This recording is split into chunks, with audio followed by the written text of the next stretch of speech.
Office থেকে বাসার সামনে এসে দেখি সাদিয়াকে একটা লোক গাড়িতে করে নামিয়ে দিয়ে গেল।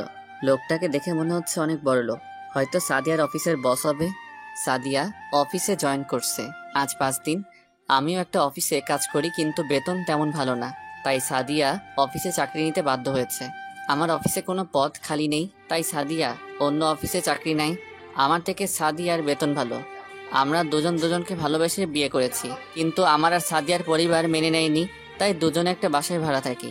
আমার যে বেতন তা দিয়ে বাসা ভাড়া খাওয়া দাওয়া ঠিক মতো হয় না, তাই সাদিয়া অফিসে চাকরি নেয়। তো যাই হোক, আমি বাসার ভিতরে ঢুকে কলিং বেল চাপ দিলাম। সাদিয়া এসে দরজা খুলে দিল। কি ব্যাপার, আজকে তোমার এত দেরি হলো কেন আসতে? অফিসে একটু কাজ ছিল, তাই আসতে লেট হয়ে গেল। ঠিক আছে, তুমি ভেতরে এসে ফ্রেশ হয়ে নাও, আমি টেবিলে খাবার দিচ্ছি। আচ্ছা, লোকটা কে ছিল? তুমি কার কথা বলছো? তোমাকে যে বাসার সামনে নামিয়ে দিল। ও, তুমি বসের কথা বলছো? আসলে আমি অফিস শেষে রাস্তায় দাঁড়িয়েছিলাম রিক্সার জন্য। তারপর বস এসে আমাকে বলল গাড়িতে ওঠার জন্য, কিন্তু আমি উঠতে চাইনি। ওনার জোরাজুরিতে উঠতে বাধ্য হলাম। তারপর উনি আমাকে বাসার সামনে নামিয়ে দিয়ে গেল। উনি তোমাকে কেন বাসায় নামিয়ে দিয়ে গেল? আসলে এই 5 দিনে বস আমার কাজ দেখে অনেক খুশি হয়। তারপর থেকে উনি আমাকে অনেক ভালো জানে। ও ঠিক আছে, আমি ফ্রেশ হয়ে আসছি, তুমি খাবার রেডি করো। ঠিক আছে, যাও। আমি রুমে এসে ওয়াশরুমে ঢুকে ফ্রেশ হয়ে খাবার খেতে চলে গেলাম। দুজনে খাবার খেয়ে রুমে চলে আসলাম। তারপর সাদিয়া আমাকে জড়িয়ে ধরে শুয়ে পড়ল। দেখতে দেখতে আরো কিছুদিন চলে গেল। এখন সাদিয়া অনেক রাত করে বাসায় আসে, আর মোবাইলে দেখি কার সাথে যেন হেসে হেসে কথা বলে।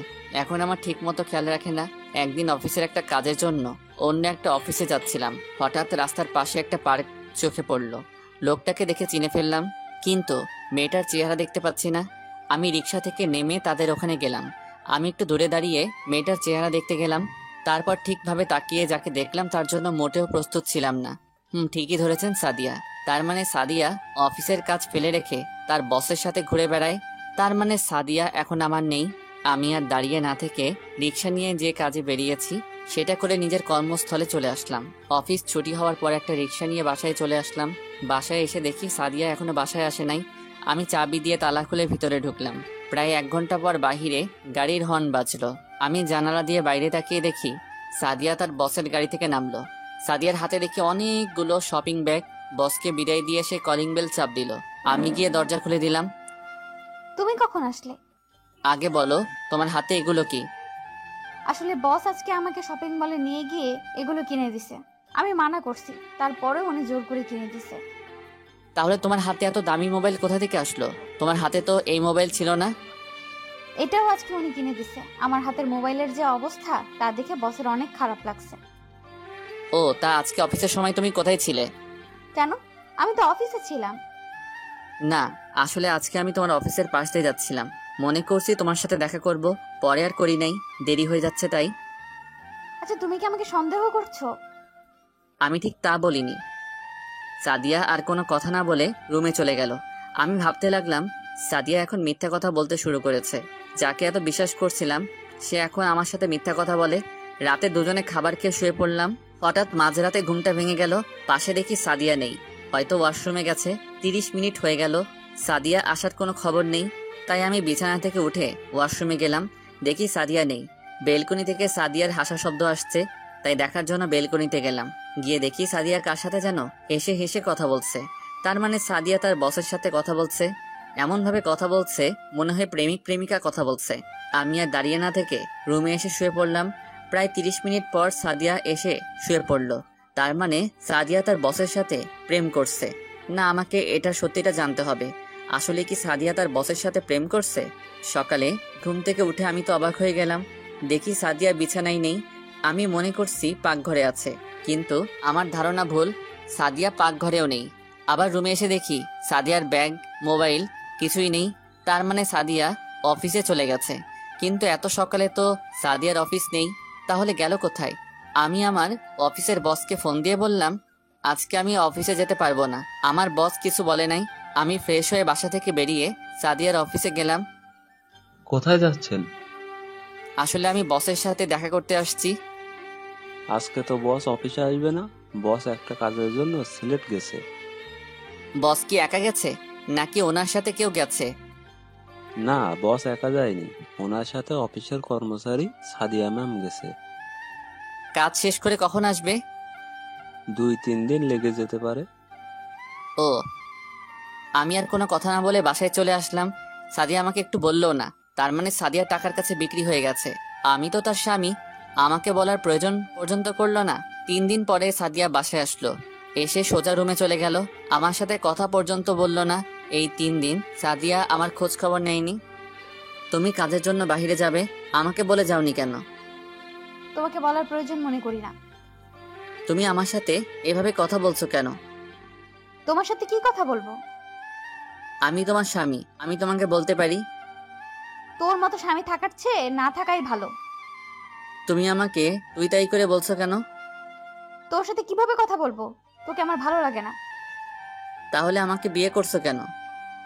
জীবনে ভুল করলে ওইটাই করেছি, তোর মতো ছেলেকে বিয়ে করে। বিয়ে হয়েছে আজ প্রায় 8 মাস হয়েছে। কি দিয়েছিস তুই? একটা ভালো জামা, একটা স্বর্ণের চেইন, আজ পর্যন্ত কিছুই দিতে পারলি না।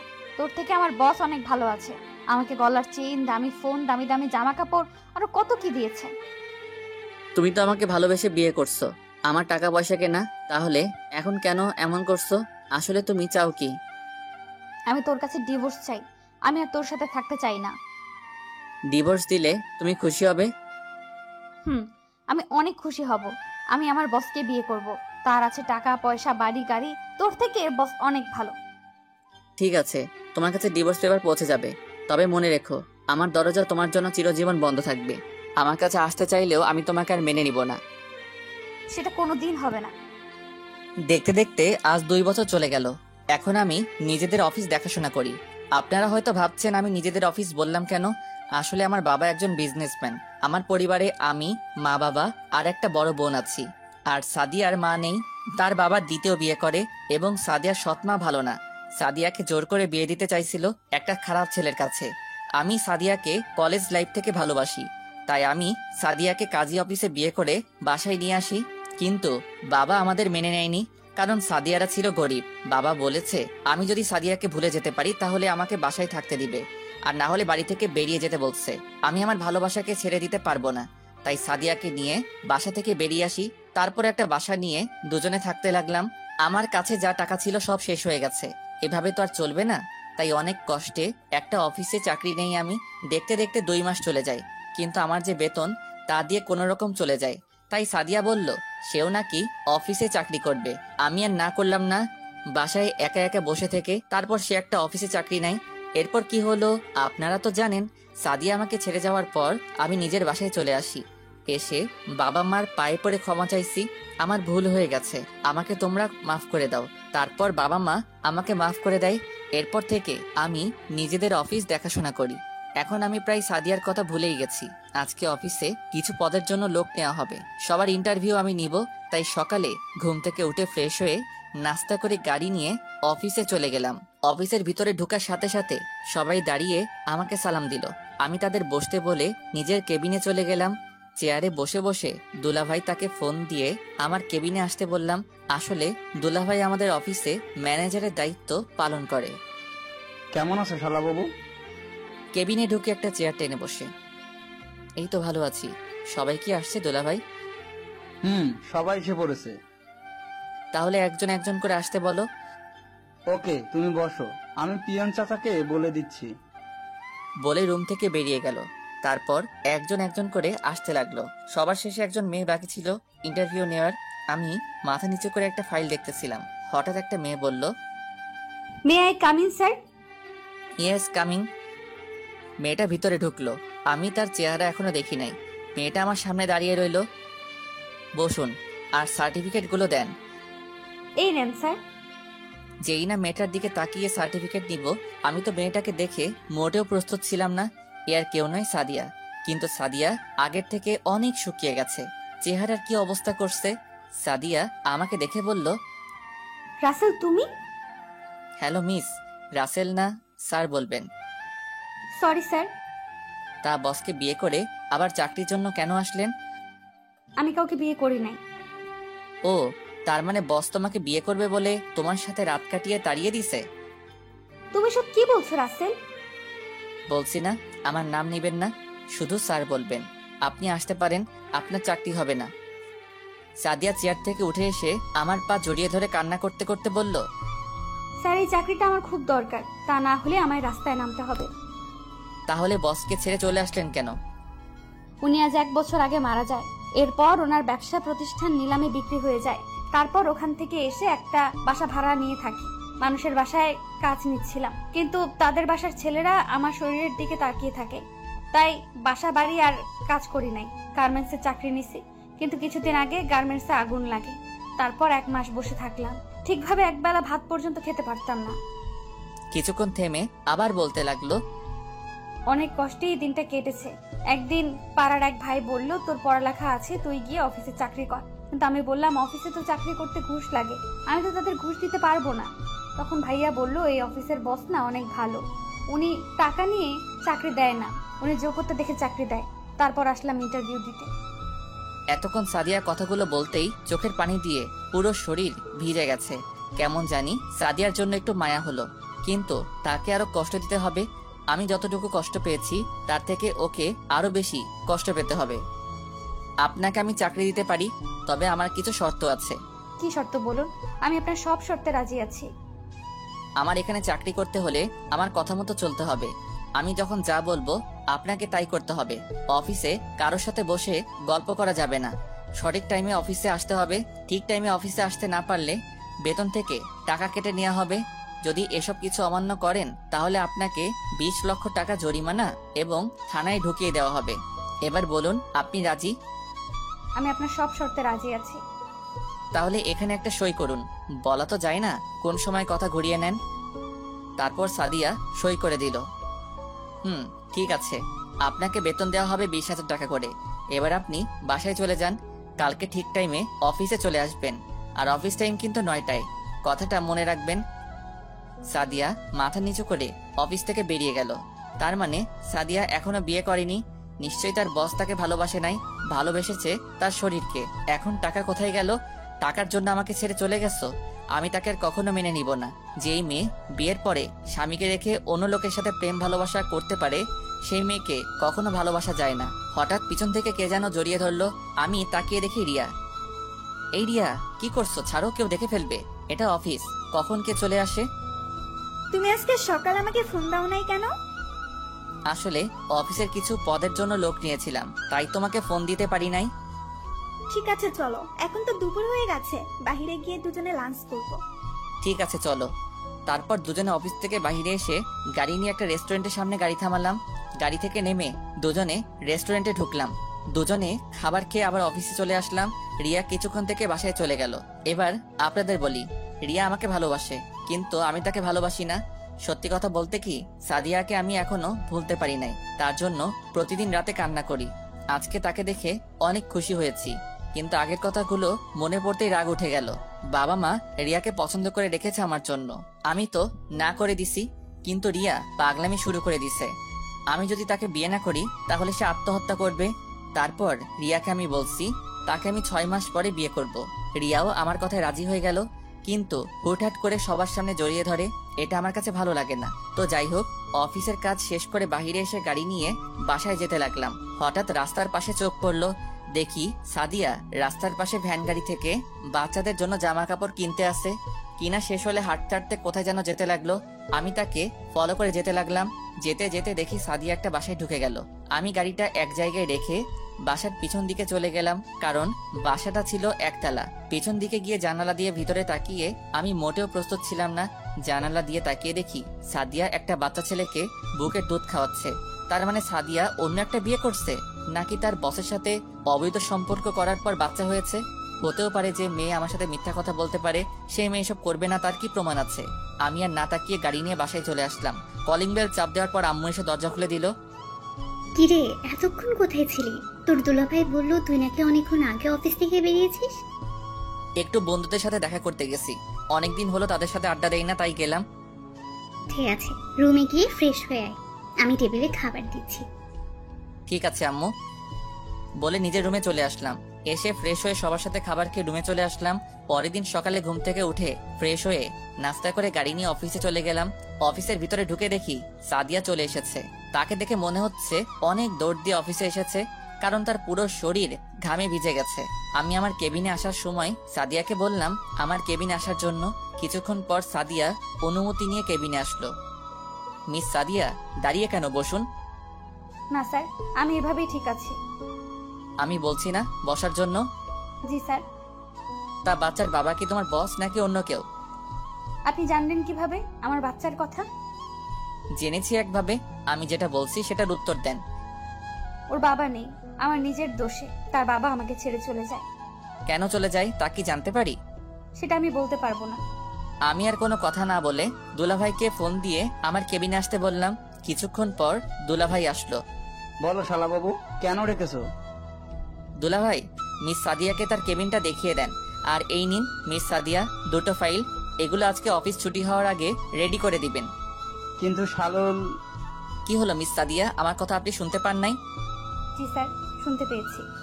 তাহলে বসে আছেন কেন? তাড়াতাড়ি করে রেডি করে দেন। দুলাভাই, তুমি মিস সাদিয়াকে তার কেবিনে নিয়ে যাও। ওকে শালাবাবু। তারপর সাদিয়াকে দুলাভাই সাথে করে নিয়ে গেল। হঠাৎ ফোনটা বেজে উঠলো। তাকিয়ে দেখি রিয়া ফোন দিয়েছে। এই মেয়েটার জ্বালায় ও আর বাঁচলাম না। বলো। কি করে আমার জানটা? অফিসে বসে কাজ করছি। ঠিক আছে, তাহলে তুমি কাজ করো, লাঞ্চের টাইমে ফোন দিবে। ঠিক আছে, বাই। ওকে, বাই জান, লাভ ইউ টু। বলে ফোন কেটে দিল। তারপর বসে বসে অফিসের কাজ করতে লাগলাম। আসলে আমি সাদিয়াকে যে 2টা ফাইল দিলাম, ওই 2টো ফাইল 2 দিন লাগবে রেডি করতে। দুলাভাই ফাইল দুটো দেখে কিছু বলতে যাবে, তার আগে আমি দুলাভাইয়ের কথা বন্ধ করে দিলাম। কাজ করতে করতে দুপুরে লাঞ্চের টাইম হয়ে গেছে, তাই ভাবছি বাহির থেকে খেয়ে আসবো। যেই ভাবা সেই কাজ। কেবিন থেকে বেরিয়ে সাদিয়ার দিকে তাকিয়ে আমি অবাক হলাম। দেখি সাদিয়া পুরো ঘেমে গেছে। অফিসে এসি চালু, তারপরও সে ঘেমে গেছে। অফিসের সবাই খাবার খেতে চলে গেছে, কিন্তু সাদিয়া এখনো বসে বসে কাজ করছে। আমি দাঁড়িয়ে না থেকে বাইরে এসে গাড়ি নিয়ে রেস্টুরেন্টে চলে গেলাম। খাবার খেয়ে অফিসে এসে দেখি সাদিয়া এখনো কাজ করতে আছে। চেহারা পুরো শুকিয়ে গেছে। আমি মনে মনে বলতে লাগলাম, এখন কেমন লাগছে মিস সাদিয়া? টাকার জন্য আমাকে ছেড়ে চলে গেছো, এখন সে টাকার জন্য আমার অফিসে চাকরি নিছো। কি বলছিল আমার? কেন আমাকে ছেড়ে চলে গেছো? তো যাই হোক, আমি দাঁড়িয়ে না থেকে আমার কেবিনে ঢুকে তো অবাক হয়ে গেলাম। দেখি রিয়া আমার চেয়ারে বসে আছে। তুমি কখন আসলে? আমাকে তো বলেও আসো নাই। তোমাকে বলেছি না দুপুরে আমাকে ফোন দিতে, তুমি ফোন দাও নাই, তাই তোমাকে ফোন না দিয়ে আমি তোমার অফিসে চলে আসলাম। এসেছো, ভালো করছো। আগে বলো, দুপুরে খাবার খেয়েছো? খাবার খেয়ে তারপর তোমার অফিসে আসলাম। তো এখন কি খাবে বলো, চা না কফি? আমি ওইসব কিছু খাবো না, আমি অন্য জিনিস খাবো। বলো কি খাবে, আমি বাহির থেকে এনে দিচ্ছি। আমি যে জিনিস খাবো ওইটা বাইরে যাওয়া লাগবে না, তোমার কাছে আছে। মানে আমার কাছে তো খাওয়ার মতো কিছু নেই। দাঁড়াও, আমি দেখাচ্ছি তোমার কাছে খাওয়ার কি জিনিস আছে। বলে চেয়ার থেকে উঠে আমার কাছে এসে যেই না আমার ঠোঁটে কিস করবে, তখন সাদিয়া দরজায় দাঁড়িয়ে বলল, স্যার, আসতে পারি? আসুন। রিয়া আমাকে ছেড়ে দিয়ে রাগে গজগজ করতে লাগলো। স্যার, এই ফাইলটার এখানে কিছু বুঝতেছি না। না বুঝলে অফিসে কাজ করতে আসলেন কেন? আপনি আগে অফিসে চাকরি করছেন, তো এখন বুঝেন না কেন? আসলে এই জায়গাটার অনেক চেষ্টা করছি, কিন্তু মেলাতে পারি না। ঠিক আছে, আপনি ফাইলটা রেখে অন্য ফাইলটার কাজ করুন। ঠিক আছে স্যার। বলে সাদিয়া যেই না সামনে পা বাড়াবে, হঠাৎ সে মাটিতে পড়ে গেল। আমি আর রিয়া তাকে ধরে সোফায় শুয়ে দিলাম। তারপর ডাক্তারকে ফোন দিলাম। কিছুক্ষণ পর ডাক্তার এসে সাদিয়াকে দেখতে লাগলো। দেখা শেষ হলে আমি ডাক্তারকে বললাম, ডাক্তার, কি হয়েছে ওর? আসলে ঠিক মতন খাওয়া দাওয়া না করার কারণে মাথা ঘুরে পড়ে যায় আর বেশি চিন্তায় থাকে। নিয়মিত খাওয়া দাওয়া এবং শরীরের যত্ন নিলে সব ঠিক হয়ে যাবে। ঠিক আছে ডাক্তার, তো এখন কি করব? আমি কিছু ওষুধ লিখে দিচ্ছি, ওগুলো নিয়মিত খেলে ঠিক হয়ে যাবে। আর বলবেন চিন্তা বেশি যেন না করে। ঠিক আছে ডাক্তার, আমি ওকে সব বলে দিব। তাহলে আমি এখন আসি। বলে ডাক্তার চলে গেল। আমি পিয়নকে ডেকে বললাম 1 প্যাকেট বিরিয়ানি নিয়ে আসতে। আমার কারণে আজ ওর এই অবস্থা। কেন আমাকে ধোকা দিয়ে চলে গেল? আর যদি তুমি আমাকে ছেড়ে না যেতে, তাহলে দুজনে কত সুন্দর করে সংসার করতাম। আজ তোমার ভুলের জন্য এত কষ্ট করতে হয় তোমাকে। কিছুক্ষণ পর পিয়ন বিরিয়ানি নিয়ে আসলো। রিয়া বিরিয়ানি হাতে নিল, তারপর সাদিয়াকে শোয়া থেকে উঠিয়ে নিজেতে খাইয়ে দিতে লাগলো। রিয়া মেয়েটা আসলে ভালো, তবে তার যখন তখন জড়িয়ে ধরা আমার ভালো লাগে না। ও আপনাদের তো বলতে ভুলে গেছি, পিয়ন ডাক্তার যে ওষুধ লিখে দিয়ে গেছে ওগুলো সাথে করে নিয়ে আসছে। সাদিয়াকে খাবার খাইয়ে দেওয়ার পর ওষুধ খাইয়ে দিল। আপনি খাওয়া দাওয়া আর এত চিন্তা করেন কেন? আসলে হাতে তেমন টাকা নেই, ঘরে বাজার সদাই কিছু নেই। যে কয় টাকা ছিল ওগুলো দিয়ে বাচ্চার জন্য একটা জামা নিছি আর কিছু খাবার নিছি। সকালে কিছু খেয়ে আসিনি, তাই হঠাৎ মাথা ঘুরে পড়ে যাই। আপনার স্বামী নেই? আছে। তাহলে স্বামী থাকতে আপনি অফিসে কাজ করেন কেন? আর আপনার কেমন স্বামী স্ত্রীকে অফিসে কাজ করতে পাঠায়? আসলে আমার স্বামী আমার সাথে থাকে না, আমার ভুলের জন্য ও আমায় ছেড়ে চলে গেছে। সে চলে যাওয়ার 1 বছর 2 মাস পর আমার কোলে একটা সন্তান জন্ম নেয়। আপনার স্বামী জানে না ওর যে একটা সন্তান হয়েছে? না, ও জানে না। এখন যদি বলি ওর বাচ্চা এটা, সে কখনো আমায় বিশ্বাস করবে না, কারণ তার বিশ্বাস আমি আগেই ভেঙে দিছি। আচ্ছা মিস সাদিয়া, আপনি এখন বাসায় চলে যান। কিন্তু স্যার, এখনো তো অফিসের টাইম শেষ হয় নাই। ওটা আপনাকে ভাবতে হবে না, আপনি বাসায় চলে যান। রাসেল, তুমি কিছু মনে না করলে ওনাকে কি আমি বাসায় পৌঁছে দেব? ঠিক আছে, তুমি নিয়ে যাও। তাহলে আমি একটা কথা বলি। বলো। আমি বলছি কি, ওনার অগ্রিম মাসের বেতনটা দিয়ে দাও। ঠিক আছে, দিচ্ছি। তারপর সাদিয়ার বেতন দিয়ে দিলাম রিয়ার হাতে। রিয়া আমাকে জড়িয়ে ধরে কপালে চুমু দিল। সাদিয়া মাথা নিচু করে ফেললো। লজ্জা পাওয়ার কিছু নেই সাদিয়া, ওর সাথে আমার বিয়ে ঠিক হয়ে আছে। আরো 5 মাস পরে আমাদের বিয়ে। তোমাকে কিন্তু আগে দাওয়াত দিয়ে রাখলাম। দোয়া করি ম্যাম, আপনার যেন সুখে শান্তিতে সংসার করতে পারেন। ঠিক আছে, চলো। তবে আমাকে ম্যাম নয়, আমার নাম ধরে ডাকবে। ঠিক আছে। আসি কলিজা। এসো। রিয়া আর সাদিয়া আমার কেবিন থেকে বেরিয়ে গেল, কিন্তু আমার একটা জিনিস মাথায় আসছে না। বিয়ের কথা শুনে সাদিয়া কান্না করলো কেন? হয়তো নিজের স্বামীর বিয়ে নিজের চোখের সামনে দেখতে হবে, তাই কান্না করছে। তো যাই হোক, অফিসের কাজ শেষ করে বাসায় চলে আসলাম। তারপর রাতে খাবার খেয়ে রিয়ার সাথে কথা বলে ঘুমিয়ে পড়লাম। এভাবে দেখতে দেখতে আরো 1 মাস চলে গেল। এখন সাদিয়াকে তেমন কষ্ট দেই না। তারপর ও প্রতিদিন অফিসে আসলে দেখি সাদিয়ার চোখগুলো লাল হয়ে থাকে, মনে হয় ঠিক মতো ঘুমায় না। আর রিয়া এখন প্রতিদিন আমার অফিসে আসে, এসে আমাকে জড়িয়ে ধরে কিস করবে, আমার কোলে বসে থাকবে। কিছু বললে বাসায় গিয়ে জিনিস ভাঙা শুরু করে দিবে, তাই কিছু বলি না। ও আপনাদের তো বলতে ভুলে গেছি, আমি সাদিয়াকে ছেড়ে আসার 1 মাস পরে ডিভোর্স পেপার পাঠিয়ে দিয়েছি। সকালে ঘুম থেকে উঠে ফ্রেশ হয়ে নাস্তা করে গাড়ি নিয়ে অফিসে চলে আসলাম। অফিসের ভিতরে ঢুকে সাদিয়ার কেবিনে তাকিয়ে দেখি সাদিয়া এখনো আসেনি, তাই পিয়নকে বলে আসলাম সাদিয়া অফিসে আসলে যেন আমার কেবিনে পাঠিয়ে দেয়। আমি আমার কেবিনে এসে বসলাম। কিছুক্ষণ পর দেখি রিয়া আমার কেবিনে ঢুকে সোজা আমার কোলে বসে গেল আর পুরো চেহারায় চুমু দিতে লাগলো। কি করছো রিয়া? কেউ চলে আসবে। আসলে আসুক, আমি আমার জামাইকে চুমু খাচ্ছি, কার কি যায় আসে। হঠাৎ সাদিয়া আমার কেবিনে ঢুকে গেল, দেখে মনে হচ্ছে অনেক জোরে দৌড়ে আসছে অফিসে। কি ব্যাপার, আপনি বিনা অনুমতিতে আমার কেবিনে ঢুকলেন কেন? আসলে স্যার, অফিসে আসার পর পিয়ন বলল আপনি নাকি পিয়নকে বলেছেন আমি অফিসে আসলে আপনার কেবিনে আসতে বলেছেন, তাই তাড়াহুড়ো করে চলে আসলাম। তাই বলে বিনা অনুমতিতে ঢুকবেন? Sorry sir. তো আজকে অফিসে আসতে এত লেট কেন? আপনি হয়তো শর্তের কথা ভুলে গেছেন। আসলে স্যার, রিমন খুব অসুস্থ, তাকে হসপিটালে নিয়ে গিয়েছিলাম। ডাক্তার দেখিয়ে আসতে আসতে লেট হয়ে গেছে। রিমন কে? আমার ছেলের নাম রিমন। তা ছেলের এই নাম কে রেখেছে? এটা তার বাবা বলেছে। আমাদের বিয়ে হওয়ার পর তার বাবা বলেছে আমাদের ছেলে হলে নাম রাখবে রিমন, আর মেয়ে হলে সিনথিয়া। তাই তার বাবার কথাই নাম রেখেছি। আমি আর কিছু বলতে পারলাম না, কারণ আমার আর সাদিয়ার বিয়ে হওয়ার পর আমি বলেছি এ নাম রাখতে। তার মানে সাদিয়া বলতে চাইছে রিমন আমার ছেলে। আমি কিছু বলতে যাব তার আগে রিয়া বলল, তুমি কেমন ছেলেকে বিয়ে করেছো? তোমার খোঁজ খবর একবারের জন্যও নেয়নি। তুমি না হয় একটা ভুল করেছো, তাই বলে সে তোমায় ছেড়ে চলে যাবে? আমি যে ভুল করেছি সে ভুলের কখনো কি ক্ষমা হবে কিনা তা আমি জানি না, তবে একটা কথা বলি, তার জন্য এখনো পথ চেয়ে বসে আছি। আমি দোয়া করি আল্লাহ যেন তোমার স্বামীকে তোমার কাছে ফিরিয়ে দেয়, বাচ্চার কথা ভেবে যেন তোমাকে ক্ষমা করে দেয়। তাহলে আমি এখন আসি স্যার, কেবিনে কাজ পড়ে আছে। সাদিয়া কোনো কথা না বলে তার কেবিনে চলে গেল। আমি ভাবতে লাগলাম রিমনের বাবা আমি কেমন করে হব। আমি সাদিয়ার সাথে থাকাকালীন শুনি নাই তো যে সাদিয়া প্রেগনেন্ট, তাহলে আমি কি করে রিমনের বাবা হব? না, আমার মাথায় কাজ করছে না। হঠাৎ রিয়া বলল, তুমি কোথায় হারিয়ে গেলে? তোমাকে আমি ডাকছি, তোমার কোনো রেসপন্স নেই। তেমন কিছু না, তুমি বাসায় চলে যাও, আমার হাতে কিছু কাজ আছে। কাজ শেষ করে তোমার সাথে ফোনে কথা বলবো। ঠিক আছে, বাই। রিয়া কেবিন থেকে বেরিয়ে চলে গেল।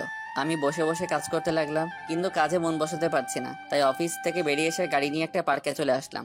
হঠাৎ পিছন থেকে কেউ একজন বলল, তুমি এখানে কেন? তারপর আমি তার দিকে তাকিয়ে পুরো অবাক হয়ে গেলাম, কারণ এ হচ্ছে স্বাধীন। আপনারা হয়তো ভাবছেন স্বাধীনকে, আসলে স্বাধীন হচ্ছে আমি আগে যে অফিসে কাজ করতাম ওই অফিসে স্বাধীনও কাজ করতো। কেমন আছিস? তোকে অনেক দিন পরে দেখলাম। আমি ভালো আছি। তুই তো অফিস থেকে আসার পর আমার আর খবর নেস নাই, তুই কোথায় হারিয়ে গেলি? আসলে আমি অফিস থেকে চাকরি ছাড়ার পর নিজের বাড়ি চলে আসি, তারপর এখন বাবার ব্যবসা প্রতিষ্ঠান দেখাশোনা করি। তাই বলে কোনো যোগাযোগ রাখবি না? আসলে নিজের বাড়িতে আসার পর তেমন কারোর সাথে আর যোগাযোগ করা হয়নি। তাই এখন কি করিস? এখন আরেকটা অফিসে চাকরি করি, তবে বেতন বেশি না। ভাবছি এই অফিসের চাকরিটা ছেড়ে দিয়ে আরেকটা অফিসে চাকরি নেব। তাহলে তুই আমাদের অফিসে জয়েন কর। ঠিক আছে, তোর নাম্বার দে, চাকরি ছাড়ার পর তোকে ফোন দিব। তারপর সাদিনকে নাম্বার দিয়ে একটা রেস্টুরেন্টে গিয়ে নাস্তা করে সাদিনকে বিদায় দিয়ে গাড়ি নিয়ে বাসায় চলে আসলাম। কলিং বেল চাপ দেওয়ার পর নাদিয়া দরজা খুলে দিল। আপু, কেমন আছিস? তুই কোন সময় আসলি? দুপুরে আসছি। শুনছি তুই নাকি আজকে অফিস থেকে তাড়াতাড়ি বেরিয়ে গেলি, তা কোথায় ছিলি এতক্ষণ? পুরনো একটা বন্ধুর সাথে ছিলাম, অনেকদিন পর দেখা হলো তাই। তা আমার বড়িটা কোথায়? আপুর মেয়ের কথা বলছি, তার মেয়ের নাম বিথি। আব্বু আম্মুর কাছে আছে, তুই রুমে গিয়ে ফ্রেশ হয়ে নে। ঠিক আছে বলে নিজের রুমে চলে আসলাম। এসে ফ্রেশ হয়ে নিচে গেলাম, তারপর বিথির সাথে কিছুক্ষণ দুষ্টুমি করলাম। রাতে সবাই মিলে খাবার খেতে লাগলাম। হঠাৎ আব্বু বলল, আমরা তোর বিয়ে শুক্রবার ঠিক করেছি। আমার তো বিয়ে করার কথা 6 মাস পরে, এখন মাত্র 2টা মাস গেছে। টিয়ার আব্বুর শরীর তেমন ভালো না, তাই রহমান সাহেব বলছে যত তাড়াতাড়ি সম্ভব বিয়েটা দিয়ে দিতে। আমরা সিদ্ধান্ত নিয়েছি আগামী শুক্রবার তোদের বিয়ে। আমাকে একটাবার জিজ্ঞেস করার প্রয়োজন ছিল না তোমাদের? এখানে জিজ্ঞেস করার কি আছে? বিয়ে তো আজকে না হয় একদিন করতেই হবে। তাহলে শুক্রবার বিয়ে হলে সমস্যা কোথায়? তোমরা আমার কথা বুঝতে পারছো না। আমাদের আর কিছু বুঝতে হবে না, আমরা যেটা বলছি সেটাই ফাইনাল। আমি আর খাবার না খেয়ে রুমে চলে আসলাম। আমাকে একটাবার জিজ্ঞেস করার প্রয়োজন করলো না, কিন্তু আমি তো এখনো সাদিয়াকে মন থেকে মুছে ফেলতে পারছি না। কি করব কিছুই মাথায় ঢুকছে না। হঠাৎ মোবাইল ফোনটা বেজে উঠলো। মোবাইলের দিকে তাকিয়ে দেখি রিয়া ফোন দিয়েছে। ফোন ধরার পর রিয়া বলল, কি করে আমার জামাইটা? তুমি কি কিছু শুনেছো? শুনেছি, আগামী শুক্রবার আমাদের বিয়ে। আমি তো অনেক খুশি, তোমাকে সারা জীবনের জন্য পেতে যাচ্ছি। তোমাকে আমি কি বলেছিলাম? আমরা 6 মাস পর বিয়ে করব। আর এখন তুমি রাজি হলে কেন? বাবার শরীরটা তেমন ভালো নেই, কোন সময় কি হয়ে যায়, তাই বাবার ইচ্ছে আমার বিয়েটা যেন দিয়ে যেতে পারে। এখানে আমি আর না করি নাই। তুমি কি খুশি হও নাই? ঠিক তা না, আমি এত তাড়াতাড়ি বিয়ে করতে চাচ্ছি না। কোনোভাবেই কি বিয়েটা আটকানো যায় না? না, আমি আর তোমাকে ছেড়ে থাকতে পারছি না। এই বিয়ে আমি আটকাতে পারবো না। তাহলে আর কি করার? বলে ফোন কেটে দিয়ে ভাবতে লাগলাম, সাদিয়ার কথাগুলো ভাবতে লাগলাম। রিমন কি সত্যি আমার ছেলে নাকি অন্য কারো? সাদিয়ার চেহারা দেখে বোঝা যাচ্ছে সে মিথ্যা কথা বলছে না। আমি আর কিছু ভাবতে পারছি না। সকালে ঘুম থেকে উঠে ফ্রেশ হয়ে রেডি হয়ে নিচে নামলাম। দেখি সবাই টেবিলে আমার জন্য অপেক্ষা করছে। আমি কোনো কথা না বলে বেরিয়ে আসতেই আব্বু বলল, কোথায় যাচ্ছিস? অফিসে যাচ্ছি। নাস্তা করবি না? বাহির থেকে খেয়ে নিব। ঠিক আছে যাও, আর অফিসের সবাইকে বিয়ের দাওয়াত দিয়ে দিবে, আর অফিস 3 দিন বন্ধ দিয়ে দিবে। আর কোনো কথা না বলে বাহিরে এসে গাড়ি নিয়ে অফিসে যেতে লাগলাম। না জানি সাদিয়া আমার বিয়ের কথা শুনলে কি করবে। অনেক ভেবেছি, আর না, আমি রিয়াকে বিয়ে করব। সাদিয়া যদি টাকার জন্য আমাকে ছেড়ে অন্য কাউকে বিয়ে করতে পারে, তাহলে আমি কেন রিয়াকে বিয়ে করতে পারবো না? তারপর একটা রেস্টুরেন্টে ঢুকে নাস্তা করে অফিসে চলে গেলাম। সবাই আমাকে দেখে দাঁড়িয়ে গেল। সাদিয়ার দিকে তাকিয়ে দেখি আজকেও সাদিয়ার চোখ লাল হয়ে আছে। আমি তার থেকে চোখটা সরিয়ে নিজের কেবিনে চলে আসলাম। তারপর দুলাভাইকে ফোন দিয়ে বললাম সবাইকে হলরুমে নিয়ে যেতে। কিছুক্ষণ পর দুলাভাই আমার কেবিনে আসলো। শালাবাবু, সবাইকে হল রুমে নিয়ে গেলাম, এবার তুমি আসতে পারো। ঠিক আছে দুলাভাই, আপনি যান, আমি আসতেছি। দুলাভাই কেবিন থেকে বেরিয়ে গেল। আমি আর বসে না থেকে হলরুমে চলে আসলাম।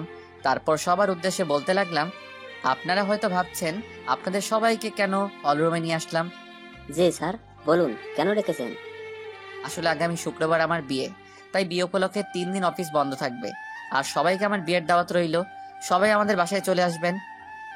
সবাই আমাকে অভিনন্দন জানালো।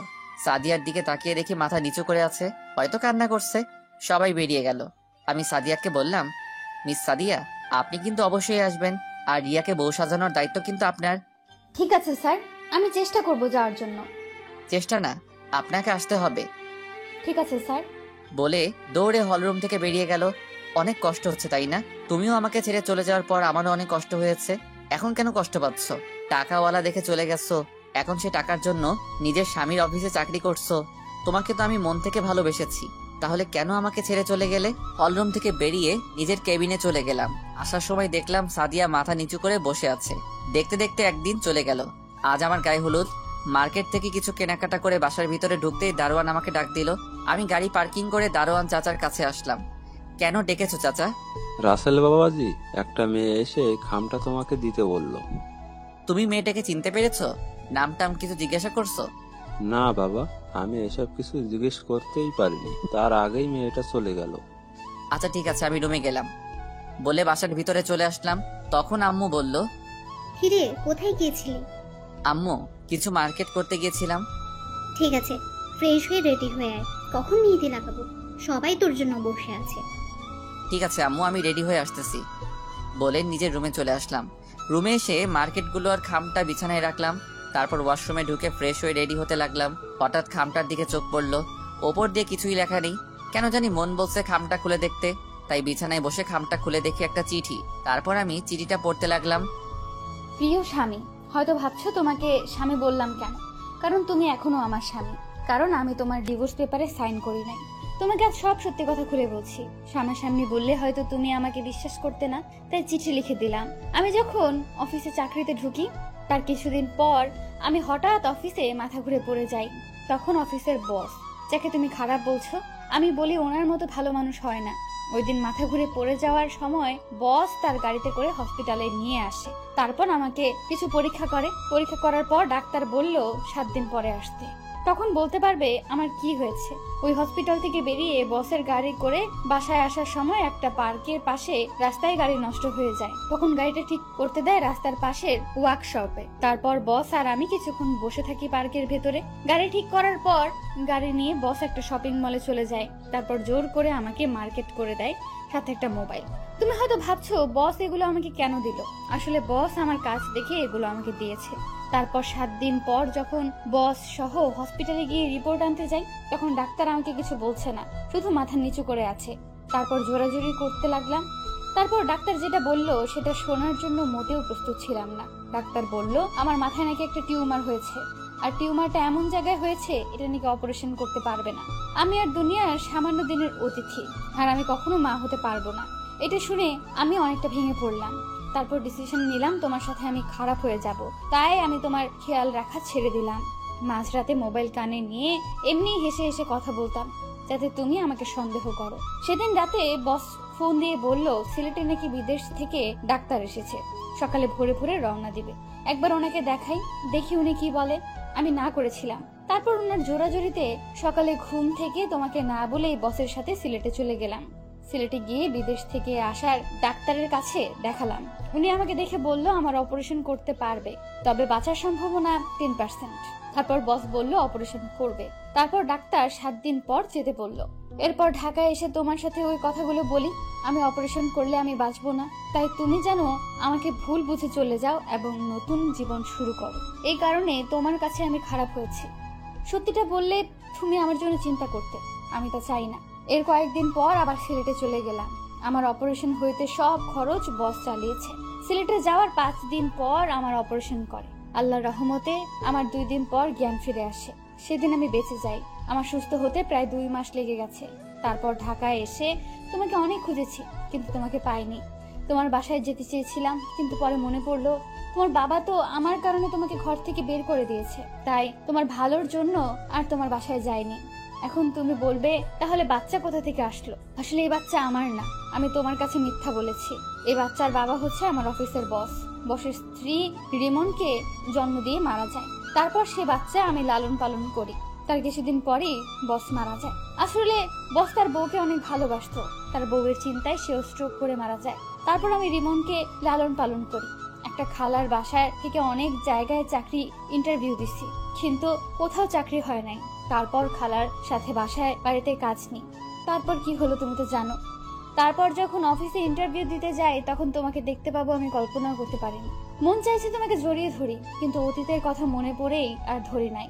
প্রথম দিন দেখি একটা মেয়ে তোমার কেবিনে ঢুকলো, তখন পাশের একটা ছেলে জিজ্ঞেস করলাম মেয়েটাকে, তখন সে যেটা বললো আমার পায়ের নিচ থেকে মাটি সরে গেল।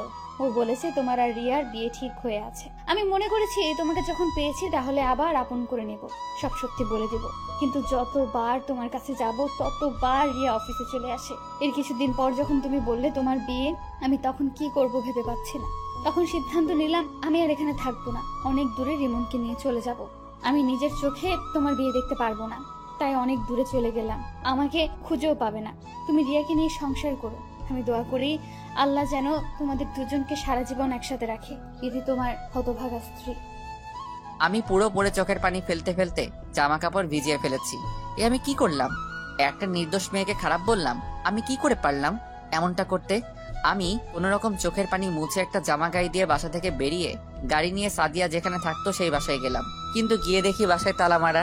সাদিয়াকে খুঁজতে লাগলাম পুরো শহরে। হঠাৎ একটা ট্রাক এসে আমার গাড়িটাই মেরে দিল। আমার গাড়িটা একটা গাছের সাথে বাড়ি খায়। তারপর আর আমার কিছু মনে নেই। দেখতে দেখতে 3 বছর চলে গেল। আপনারা হয়তো ভাবছেন এই 3 বছরে কি হলো। আসলে আমি অ্যাক্সিডেন্ট হওয়ার পর 2 বছর কোমায় ছিলাম। আমার মাথায় অনেক জোরে আঘাত লাগে। 2 বছর পর যখন কোমা থেকে ফিরিয়ে আসি, তারপর এই বছর ধরে সাদিয়াকে খুঁজতে লাগলাম। অনেক জায়গায় খুঁজেছি সাদিয়াকে, কিন্তু কোথাও পাইনি। কোমা থেকে আসার পর 6 মাস খুঁজেছি। তারপর থেকে অফিস দেখাশোনা করি, অফিসের ফাঁকে ফাঁকে বিভিন্ন জায়গায় খুঁজতে বের হই। এখন আপনারা বলবেন রিয়ার কি হলো? আসলে রিয়া 2টা বছর আমার সেবা যত্ন করেছে। মেয়েটা আমাকে সত্যি অনেক ভালোবাসে, কিন্তু আমি সাদিয়াকে ছাড়া কিছু ভাবতে পারছি না। বাবা মা অনেকবার বলেছে রিয়াকে বিয়ে করতে, আর রিয়াও জেনে গেছে সাদিয়া আর আমার সম্পর্কের কথা। তো যাই হোক, বিকালে অফিস শেষে বাসায় চলে আসলাম। গাড়ি পার্কিং করে দরজায় কলিং বেল চাপ দিলাম। রিয়া এসে দরজা খুলে দিল। আসলে রিয়া এখন আমাদের বাড়িতে থাকে, আগের মতো আর পাগলামি করে না। কি ব্যাপার, আজকে তুমি এত তাড়াতাড়ি আসলে যে? আজকে আর সাদিয়াকে খুঁজতে গেলাম না, তাই বাসায় চলে আসলাম। না জানি সাদিয়া আপু কোথায় আছে, কিভাবে আছে, কি করছে কে জানে। প্রতিদিন নামাজ পড়ে দোয়া করি আল্লাহ যেন তোমার সাদিয়াকে ফিরিয়ে দেয়। রিয়া, তুমি তো আমার সবকিছু জেনে গেছো, তারপরও কেন এখানে পড়ে আছো? আমার এই মনে শুধু সাদিয়া থাকবে, আমি অন্য কাউকে এই মনে জায়গা দিতে পারবো না। আমি তোমাকে অনেক ভালোবাসি রাসেল, তোমাকে না দেখে থাকতে পারবো না। তোমাকে নাই পেলাম, তবে তোমাদের বাড়ি থেকে যেতে বলো না, আমি না হয় কাজের মেয়ে হয়ে থাকবো। এ তুমি কি বলছো? তুমি এ বাড়িতে সারা জীবন থাকো, কোনো সমস্যা নেই, তবে তোমার তো একটা ভবিষ্যৎ আছে। কতদিন এভাবে পড়ে থাকবে? তুমি যেমন সাদিয়াকে তোমার মনে জায়গা দিয়েছো, তেমন আমার এই মনে তোমাকে জায়গা দিয়েছি। আমি তোমাকে ছেড়ে অন্য কোথাও থাকতে পারবো না। তুমি আমাকে বিয়ে করে কখনো সুখী হতে পারবে না। আমি বলি তুমি অন্য কাউকে বিয়ে করো। আমি আর কখনো বিয়ে করব না। যদি বিয়ে করতে হয় তোমাকে করব, আর না হয় চিরকুমারী থাকবো। রিয়া, এসব পাগলামি করো না। সহজ সরল মানুষগুলো আঘাত পেতে পেতে একদিন ঠিকই পরিবর্তন হয়ে যায়। সুখের আকাশটা আজ রাতের মতো কালো, সাজানো স্বপ্নগুলো হয়ে গেল এলোমেলো। ঠিক আছে, আমি রুমে যাচ্ছি। আব্বু আম্মু কোথায়? ওনারা রুমে আছে, তুমি গিয়ে ফ্রেশ হয়ে নাও। রুমে এসে ফ্রেশ হয়ে নিলাম। রাতে খাবার খেতে গেলাম, তখন আব্বু বলল, কত আর এভাবে সাদিয়াকে খুঁজবি? আমি বলি কি, তুই রিয়াকে বিয়ে করে নে।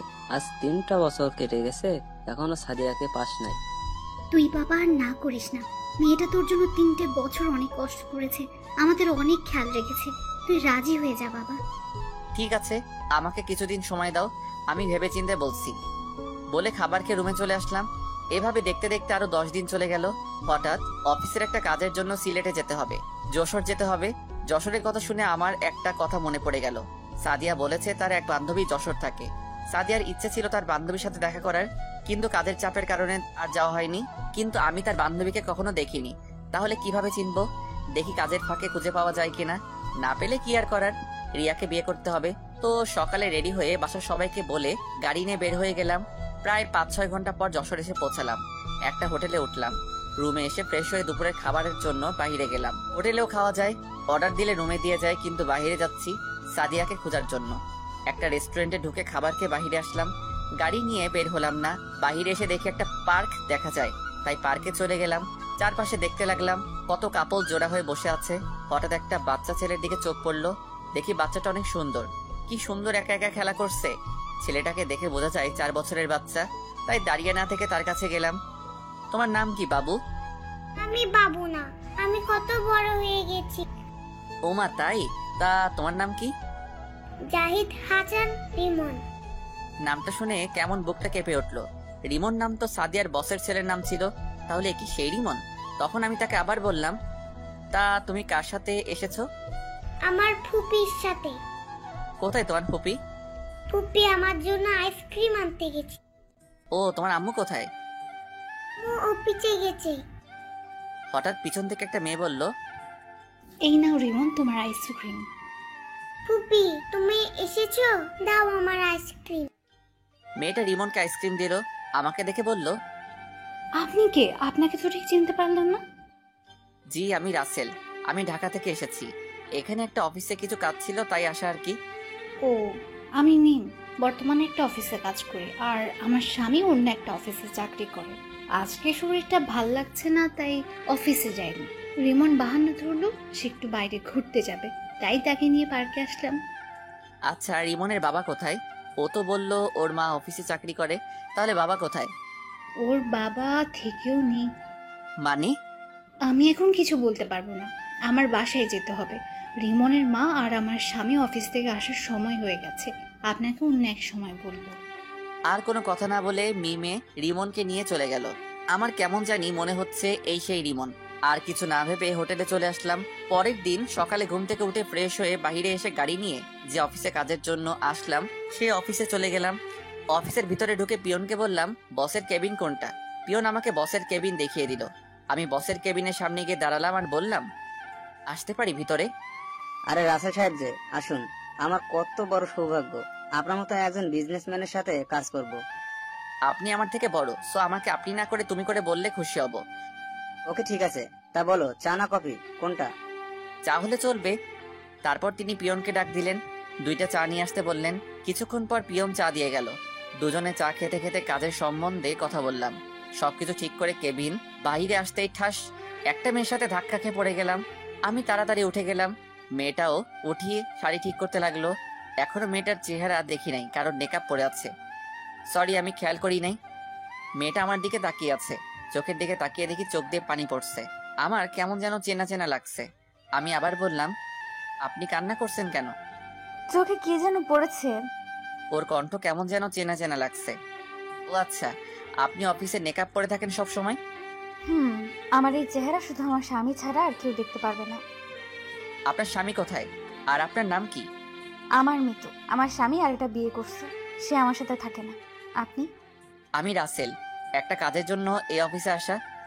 আপনার বউ বাচ্চা তারা? আমার বউ আমার ভালোর জন্য আমাকে ছেড়ে চলে গেছে। তারপর আপনি বিয়ে করছেন না? আমার জীবনে সাদিয়া ছাড়া অন্য কেউ আসবে না। ওকে আজ একটা বছর ধরে খুঁজেছি, কিন্তু কোথাও পাইনি। আপনার বউ আপনাকে ছেড়ে গেছে আজ 1 বছর হয়েছে? না, আজ 3 বছর। তাহলে 2 বছর কি হয়েছে আপনার? তাহলে শুনুন। তারপর সবকিছু খুলে বললাম। দেখি মেয়েটা বারবার চোখের পানি মুছতে আসে। আপনি কান্না করছেন কেন? আপনার কথাগুলো শুনুন। আচ্ছা, পরে কথা বলবো, আমি এখন যাই। এখন কোথায় যাবেন? এখানে একটা হোটেলে উঠেছি, কাজ শেষ হলে ঢাকায় ফিরে যাব। ও আচ্ছা, ঠিক আছে, যান। আমি আর কোনো কথা না বলে হোটেলে চলে গেলাম। তারপর ফ্রেশ হয়ে দুপুরের খাবার খেয়ে একটা ঘুম দিলাম। বিকেলে ঘুম থেকে উঠতে দেখি একটা মেয়ে আমাকে জড়িয়ে ধরে শুয়ে আছে। চুলের জন্য মেয়েটার চেহারা দেখা যায় না। আমি আস্তে করে যেই না চুলগুলো মুখের সামনে থেকে সরিয়ে চেহারা দেখলাম, তার চেহারা দেখে আমি মোটেও প্রস্তুত ছিলাম না। কি ভাবছেন সাদিয়া? আরে না, রিয়া। রিয়া কখন আসলো? তার চেয়ে বড় কথা হলো, রিয়া আমার রুমে ঢুকলো কিভাবে? আর প্রায় বাড়িতে থাকলে রাতে এসে আমাকে জড়িয়ে ধরে শুয়ে থাকে। আমি অনেকবার রিয়াকে মানা করছি, কিন্তু সে আমার কথা শুনে না। তার নাকি আমাকে জড়িয়ে ধরে শুয়ে থাকতে ভালো লাগে। তারপর থেকে আমি তাকে আর কিছু বলি না। তো যাই হোক, আমি রিয়াকে বুকের উপর থেকে সরিয়ে দিলাম। রিয়ার ঘুমটা ভেঙে গেল। তুমি এখানে কেন? আর কখন আসলে? আমার রুমে ঢুকলে কিভাবে? আস্তে আস্তে, এতগুলো প্রশ্ন একসাথে করলে কোনটা আগে বলবো? ওকে বলো। বাসা থেকে তুমি চলে আসার পর বাসাটা কেমন যেন ফাঁকা ফাঁকা লাগছে। তোমাকে ছাড়া আমি থাকতে পারি না। গতকাল তুমি আঙ্কেল আন্টির সাথে কথা বলার সময় আমি জানতে পারি তুমি এখানে আছো, তাই সকালে কাউকে না বলে সোজা এখানে চলে আসি। তা বুঝলাম, কিন্তু আমার রুমে ঢুকলে কিভাবে? চাবি তো আমার কাছে ছিল। ম্যানেজারকে বলেছি আমি তোমার আত্মীয় এবং তোমার বাবা মা তুমি আর আমি একসাথে ছবি তুলেছি, ওগুলো ম্যানেজারকে দেখিয়েছি। তারপর তিনি এক্সট্রা চাবি দিয়ে দরজা খুলে দিল। আসবে যখন, তাহলে আমি আসার সময় বলো নাই কেন? তাহলে দুজনে একসাথে আসতাম। বলি নাই, বেশ করেছি। আমার অনেক খিদে লেগেছে, তুমি খাবার নিয়ে আসো, আমি ফ্রেশ হয়ে আসছি। চলো, বাহিরে গিয়ে রেস্টুরেন্টে খাবার খাবে আর সিলেট শহরটা ঘুরে দেখবে। আসলে বাইরে গেলে সাদিয়াকে খুঁজতে পারবো, তাই বললাম। ঠিক আছে, আমি ফ্রেশ হয়ে আসছি। আমি আসার পর তুমি ফ্রেশ হবে। বলে রিয়া ওয়াশরুমে চলে গেল। কিছুক্ষণ পর রিয়া ফ্রেশ হয়ে বের হলো। তারপর আমি ঢুকে ফ্রেশ হয়ে এসে দুজনে হোটেল থেকে বেরিয়ে গাড়ি নিয়ে একটা রেস্টুরেন্টে চলে গেলাম। রেস্টুরেন্টে ঢুকে একটা টেবিলে চেয়ার টেনে বসলাম। রিয়া আমার পাশে একটা চেয়ার টেনে বসলো। রিয়া তার মতো করে অর্ডার দিল। কিছুক্ষণ পর ওয়েটার খাবার দিয়ে গেল। দুজনে খেতে লাগলাম। হঠাৎ একটা টেবিলে চোখ পড়লো। দেখি অফিসের সেই মেয়েটা আমার দিকে তাকিয়ে আছে। আপনারা হয়তো ভাবছেন আমি কি করে চিনলাম। আসলে মেয়েটা সে অফিসের ড্রেস পরা অবস্থায় আছে, তাই চিনতে ভুল হয় নাই। রিয়া তুমি একটু বসো, আমি আসছি। কোথায় যাচ্ছ তুমি? এসে বলবো। বলে মেয়েটার কাছে চলে আসলাম। আমিও না খালি মেয়ে করছি। সকালে নাম বলছে, এখনই ভুলে গেছি। কি যেন নাম? ও মনে পড়ছে, মিতু। আমি মিতুর সামনে গিয়ে বললাম, আপনি এখানে কারোর জন্য অপেক্ষা করছেন নাকি? না, আসলে আমার এক বান্ধবী আসবে, তার জন্য অপেক্ষা করছি। আপনি এখানে? এখানে খাবার খাওয়ার জন্য এসেছি। সাথে আমার বাবার বন্ধুর মেয়ে রিয়া বাসা থেকে কাউকে না বলে এখানে চলে এসেছে, তাই তাকে সাথে করে নিয়ে আসলাম। সরি রে সাদিয়া, আসতে লেট হয়ে গেছে। না, সমস্যা নেই বস। আপনি এখানে? আমি এখানে খাবার খাওয়ার জন্য এসেছি, কিন্তু ওনার নাম মিতু। আপনি তাকে সাদিয়া বললেন কেন? আসলে আমার আরেক নাম সাদিয়া, আমাকে সাদিয়া বলে ডাকে। ওনার সাথে গতকাল পার্কে দেখা হয়েছে, ওখান থেকে চিনি। ও আচ্ছা মিম, রিমন কোথায়? ওকে তো দেখছি না। আসলে ও বাসায় মিমের জামাইয়ের সাথে আছে। আর রিমনকে আপনি চিনেন কিভাবে? গতকাল মিমের সাথে ছিল। তোকে বলছি না রিমনকে নিয়ে বের হতে না। আমার কি দোষ? তোর ছেলে বলেছে আইসক্রিম খাবে, তাই নিয়ে এসেছে। তাহলে রিমন আপনার ছেলে? রিমন আমার ছেলে। তাহলে ওর বাবা কোথায়? আই মিন আপনার স্বামী কোথায়? আমার স্বামী নেই, ওর ভালোর জন্য ওকে ছেড়ে দিয়েছি। কেন? সেটা আমি বলতে পারবো না। ঠিক আছে, ভালো থাকবেন। মিম চল, দেরি হলে রিমন কান্না করবে। ঠিক আছে চল, আর আপনি ভালো থাকবেন। আপনার সাথে কথা বলে অনেক ভালো লেগেছে। আপনারাও ভালো থাকবেন। মিতু আর মিম রেস্টুরেন্ট থেকে বেরিয়ে গেল। আমার কেন জানি মনে হচ্ছে মিতু আমার কাছে কিছু লুকাচ্ছে। কে এই মিতু? আবার তার নাম সাদিয়াও বলল। আমি চিন্তায় পড়ে গেলাম, এই মিতু কি আমার সাদিয়া? আমি তার চেহারা দেখতে হবে। আপনারা হয়তো বলবেন আমি তার কণ্ঠ শুনে বুঝতে পারলাম না কেন। আসলে তার কণ্ঠ সাদিয়ার মতো লাগছে না, তাই চিনতে পারছি না। আর কোনো কিছু না ভেবে রিয়ার কাছে চলে গেলাম। ওরা কে? আর এতক্ষণ কি কথা বলছো? তেমন কোনো কথা বলি নাই। ওই মেয়েটার সাথে সকালে যে অফিসে কাজের জন্য আসছিলাম, ওখানে কথা হয়েছে, তাই জিজ্ঞেস করতে গেলাম এখানে কি করছো। ও আর কোনো কথা না বলে খাবার খেয়ে রেস্টুরেন্ট থেকে বেরিয়ে গাড়ি নিয়ে হোটেলে চলে আসলাম। পরের দিন শুক্রবার ছিল। সকালে ঘুম থেকে উঠে ফ্রেশ হয়ে বাহিরে চলে আসলাম হাঁটার জন্য। রিয়া এখনো ঘুমিয়ে আছে। আপনারা এখন বলবেন রাতে রিয়া কোথায় ঘুমাইছে? রিয়া আর আমি এক খাটে ঘুমিয়েছি, কিন্তু মাঝখানে কোলবালিশ দিয়ে। রিয়া রাতে কোলবালিশ সরিয়ে আমাকে জড়িয়ে ধরে শুয়েছিল। আমি তাকে বলছি আরেকটা রুম নেওয়ার জন্য, কিন্তু সে একা ঘুমাবে না। তো যাই হোক, হাঁটতে হাঁটতে হঠাৎ দেখি রিমন একটা বাসার সামনে বল নিয়ে খেলছে, তাই আমি তার কাছে গেলাম। রিমন আমাকে দেখে বলল, কেমন আছেন? আমি ভালো আছি, তুমি কেমন আছো? আমি ভালো আছি আঙ্কেল। তুমি এখানে একা একা খেলা করছো কেন? আর এটা কার বাসা? এটা আমাদের বাসা, আমরা এই বাসায় থাকি। তোমার আম্মু আর ফুপি কোথায়? তারা বাসার ভিতরেই আছে, চলুন আমার সাথে। আজকে যাব না, অন্য একদিন যাব। আমি কোনো কথা শুনবো না, আপনি আমার সাথে ভিতরেই যাবেন। রিমনের জোড়াজুড়িতে বাসার ভিতরে ঢুকলাম। রিমন আমাকে সোফায় বসিয়ে ভিতরে চলে গেল। আমি বাসার ভিতরে সবকিছু দেখতে লাগলাম। হঠাৎ কে যেন পিছন থেকে বলল, কে আপনি? আর বাসার ভিতরে কেন আসলেন? তারপর আমি তার দিকে তাকিয়ে যাকে দেখলাম তার জন্য মোটেও প্রস্তুত ছিলাম না। আমি দৌড়ে গিয়ে তাকে জড়িয়ে ধরলাম আর পুরো চেহারায় চুমু খেতে লাগলাম। আপনারা কি ভাবছেন সাদিয়া? ঠিকই ধরেছেন, এ আর কেউ নয়, সাদিয়া। আমি কান্না করে দিলাম আর বলতে লাগলাম, সাদিয়া তুমি এতদিন কোথায় ছিলে? আমি তোমাকে অনেক খুঁজেছি, কিন্তু কোথাও পাইনি। তুমি আমাকে সত্যিটা বললে না কেন? তুমি জানো না আমি তোমাকে অনেক ভালোবাসি। আমি তোমাকে সত্যিটা বলতে চেয়েছি, কিন্তু যখন শুনলাম তোমার আর রিয়ার বিয়ে, তখন আমি অনেক কষ্ট পেয়েছি। তারপর একটা চিঠি লিখে তোমাদের দারোয়ানের কাছে দিয়ে আমার বান্ধবী মিমের কাছে চলে আসলাম, আর এখানে এসে একটা অফিসে চাকরি নিচ্ছি। তাহলে তুমি আমার কাছে পরিচয় লুকিয়ে রেখেছো কেন? আমি মনে করছি তুমি আমাকে ভুলে গেছো, কিন্তু অফিসে তোমার কথা শুনে বুঝলাম তুমি আমাকে এখনো ভালোবাসো। তোমাকে জড়িয়ে ধরতে ইচ্ছে হয়েছে, কিন্তু অফিসে থাকার কারণে তাই আর জড়িয়ে ধরলাম না। আমি জানি রিয়া তোমাকে অনেক ভালোবাসে, তাই তোমার কাছ থেকে লুকিয়ে রয়েছি। তুমি ভাবলে কি করে তোমাকে ছাড়া আমি রিয়াকে ভালোবাসবো? আমার এই মনে শুধু সাদিয়া ছাড়া অন্য কেউ আসতে পারবে না। আম্মু, তুমি আঙ্কেলকে জড়িয়ে ধরেছো কেন? আমি সাদিয়াকে ছেড়ে রিমনকে কোলে নিয়ে কপালে চুমু দিয়ে বললাম, আমি তোমার আঙ্কেল না, আমি তোমার বাবা। আজ থেকে আমাকে বাবা বলে ডাকবে। কিন্তু আম্মু তো বললো আমার বাবা নেই। তোমার আম্মু মিথ্যা কথা বলেছে।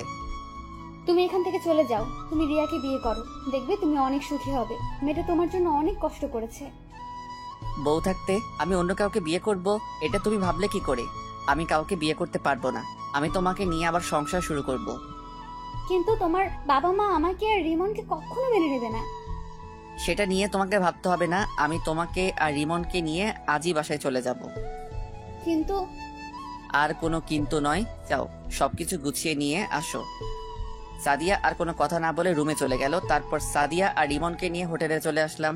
মিম আর মিমের স্বামীকে ধন্যবাদ দিয়ে আসলাম, তাদের কাছ থেকে বিদায় নিয়ে আসলাম। রুমের সামনে এসে দরজা টোকা দিলাম। রিয়া এসে দরজা খুলে দিল। আমার সাথে সাদিয়া এবং রিমনকে দেখে অবাক হয়ে তাকিয়ে আছে। আরে সাদিয়া আপু না, এতদিন কোথায় ছিলে? তুমি জানো তোমাকে খুঁজতে গিয়ে রাসেলের কি হয়েছে? সবকিছু জানি, আর এখন পর্যন্ত বেঁচে আছে তোমার কারণে। তুমি যদি তার সেবা যত্ন না করতে তাহলে রাসেল এত তাড়াতাড়ি সুস্থ হয়ে উঠতে পারতো না।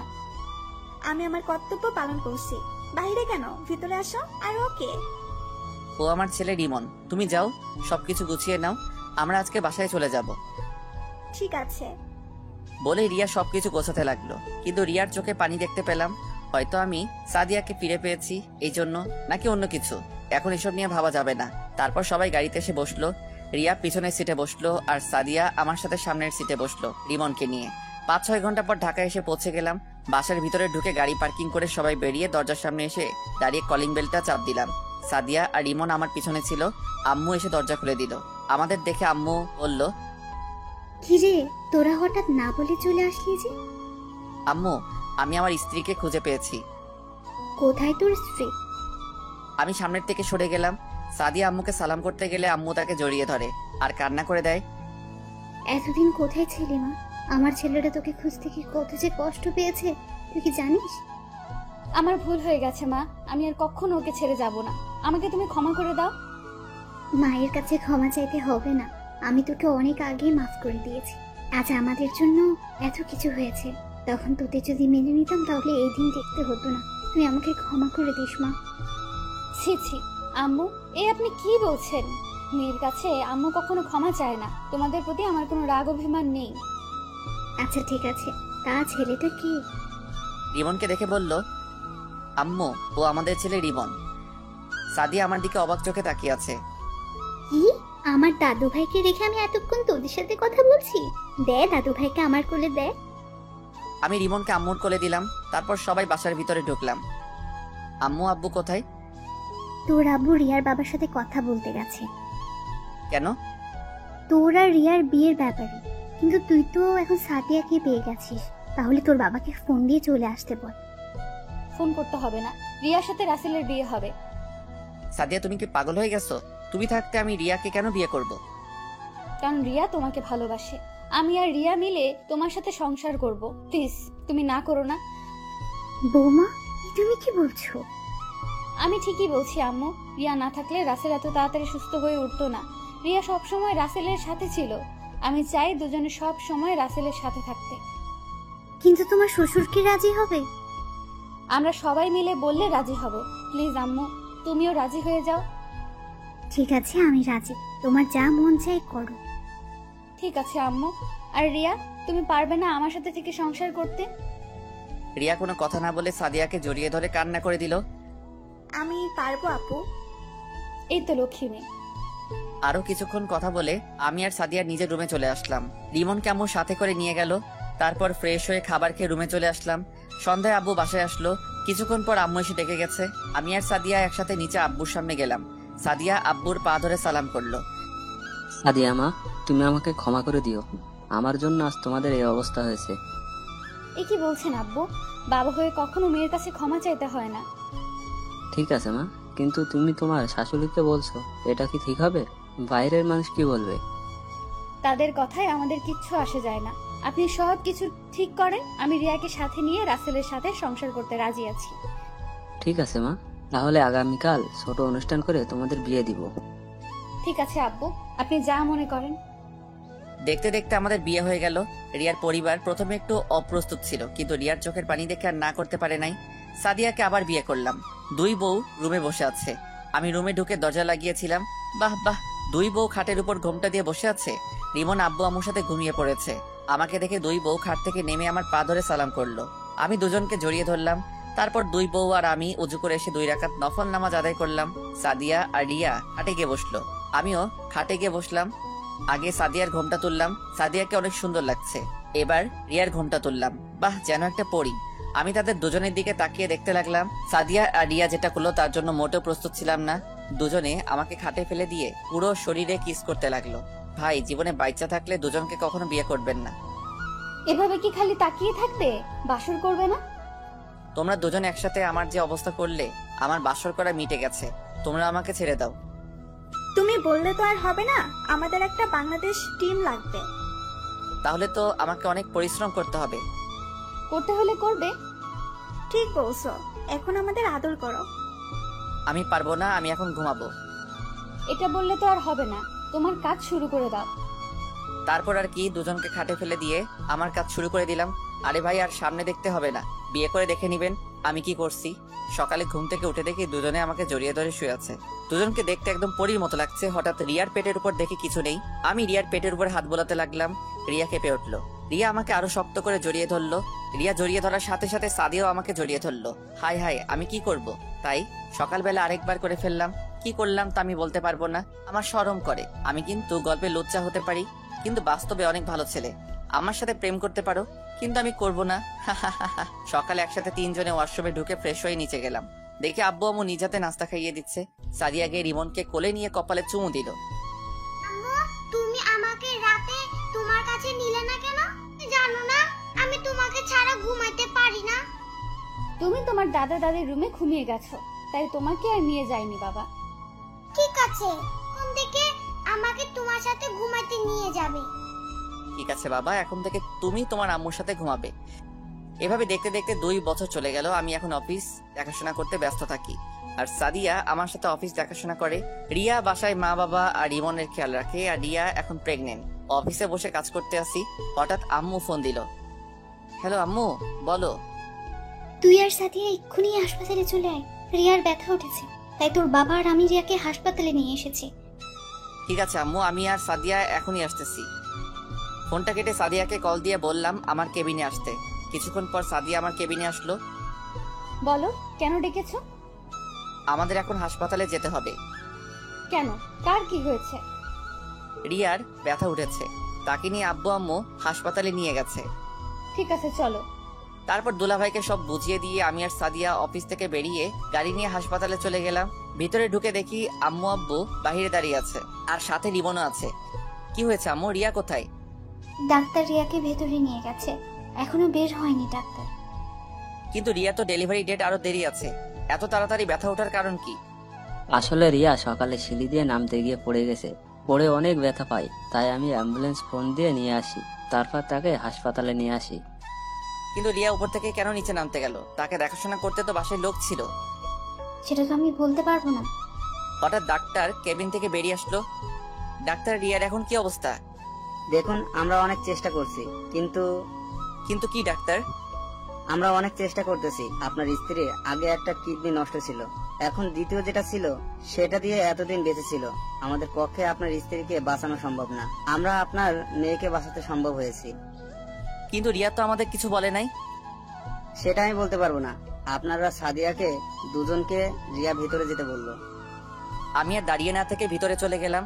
আমার সাথে সাদিয়াও ঢুকলো। ভিতরে ঢুকে দেখি রিয়া চোখ দুটো বন্ধ করে শুয়ে আছে, তার পাশে আমার মেয়েটা শুয়ে আছে আর কান্না করছে। সাদিয়া গিয়ে মেয়েটাকে কোলে নিল, তারপর সে কান্না করে বন্ধ করে দিল। আমি গিয়ে রিয়ার হাতে হাত ধরলাম। রিয়া চোখ খুলে দেখে আমি আর সাদিয়া। সাদিয়া দাঁড়িয়ে কান্না করে চোখের পানি দিয়ে পুরো জামা ভিজে ফেলছে। আব্বু আম্মু তো এ কথা শুনে নিচে বসে কান্না করা শুরু করে দিচ্ছে। আমার চোখ দিয়ে পানি পড়তে লাগলো। রিয়া হাতের ইশারায় সাদিয়াকে আমার পাশে আসতে বললো। সাদিয়া আমার পাশে আসার পর রিয়া বলল, তোমরা আমার উপর রাগ করে আছো তাই না? তুমি কেন আমাদের কাছে কথা লুকালে রিয়া? আমরা কি তোমাদের চিকিৎসা করাতে পারতাম না? আমি নিজেও বলতে পারবো না আমার যে কিডনি নষ্ট হয়ে গেছে। একদিন হঠাৎ আমার কাছে কেমন খারাপ লাগছে, তাই কাউকে না বলে ডাক্তারের কাছে আসি। ডাক্তার আমাকে পরীক্ষা করে দেখে আমার একটা কিডনি নষ্ট হয়ে গেছে। তারপর আমি চিন্তা করলাম আমার তো আরেকটা কিডনি ভালো আছে, তাই নিয়ে জীবনটা কাটিয়ে নেব। কিন্তু হঠাৎ যে আমার এই কিডনিটা নষ্ট হয়ে যাবে আমি ভাবতে পারি নাই। তুমি আমাকে একটাবার বলতে। বলি নাই, আমি মনে করছি ঠিক হয়ে যাবে। আল্লাহ মনে হয় তোমাদের সাথে রাখতে চায় না আমাকে, তাই হয়তো আমাকে নিয়ে যাচ্ছে। তোমাকে আমরা কোথাও যেতে দেব না, তুমি ভালো হয়ে যাবে। দরকার হয় আমার কিডনি দিয়ে তোমাকে সুস্থ করে তুলবো। এখন আর আমার হাতে সময় নেই। আল্লাহ তোমাদের সাথে কিছু কথা বলার জন্য হয়তো এখনো রুহুটা নিয়ে যায় নাই। প্লিজ তুমি এমন কথা বলো না, তোমাকে আমি সুস্থ করে তুলবো। সাদিয়া, তোমার হাতটা একটু দাও তো। সাদিয়া রিয়ার হাতে হাত দিল। রিয়া আমার হাত আর সাদিয়ার হাত একসাথে মিলিয়ে বলতে লাগলো, সাদিয়া, তুমি আমার জানটাকে দেখে দেখো, ও তোমাকে অনেক ভালোবাসে। ওকে কখনো কষ্ট দিও না, আর তুমি সাদিয়াকে কখনো কষ্ট দিও না। তোমরা দুজনে সুন্দর করে জীবনটা সাজিয়ে নেবে, আর আমার মেয়েকে নিজের মেয়ে মনে করে লালন পালন করবে। কথা দাও আমার কথাগুলো মেনে চলবে। আমরা তোমার কথাগুলো মেনে চলবো। আমি এখন চিন্তা মুক্ত হলাম। তোমরা সবাই ভালো থেকো, বাবা মার সেবা করো। রাসেল, আমাকে একটু জড়িয়ে ধরবে? বলতে দেরি আমি রিয়াকে জড়িয়ে ধরলাম। হঠাৎ রিয়ার কথা বন্ধ হয়ে গেল। আমি রিয়াকে ধরে চিৎকার করে কাঁদতে লাগলাম। আমার কান্না শুনে বাহিরের আব্বু আম্মু এবং রিয়ার আব্বু আম্মু এবং তার বড় ভাই ভিতরে আসলো। সবাই কান্না করতে লাগলো। তারপর রিয়ার মরা দেহটা নিয়ে বাসায় চলে আসলাম। পরে জানাজা সম্পন্ন করে বাসার পাশে দাফন করা হলো। পুরো বাসা কেমন যেন পাকা পাকা লাগছে। আমি রুমে বসে নীরবে কান্না করতে লাগলাম। হঠাৎ সাদিয়া আমার মেয়েটাকে এনে আমার কাছে দিল, কি সুন্দর একটা পরীর মতো। আমি মেয়েটার কপালে চুমু দিয়ে বুকে জড়িয়ে ধরে কান্না করে দিলাম। এভাবে দেখতে দেখতে 2 মাস চলে গেল। এখন সব আগের মতো সবকিছু স্বাভাবিক হয়ে আছে। আমার মেয়ের নাম রাখা হয়েছে সিনথিয়া। সাদিয়া সিনথিয়া নিজের মেয়ের মতো লালন পালন করে। আর ইমনকে একটা স্কুলে ভর্তি করে দিয়েছি। দুলাভাই এখন নিজেই ব্যবসা দিচ্ছে। আপুকে নিয়ে তারা নতুন একটা ব্যবসা কিনছে, ওটাই থাকে। এখন আমি অফিসের কাজে ব্যস্ত থাকি, সাদিয়া বাসার কাজ সামলাতে ব্যস্ত থাকে। আপনারা হয়তো জানেন সাদিয়া কখনো মা হতে পারবে না, তো সবাই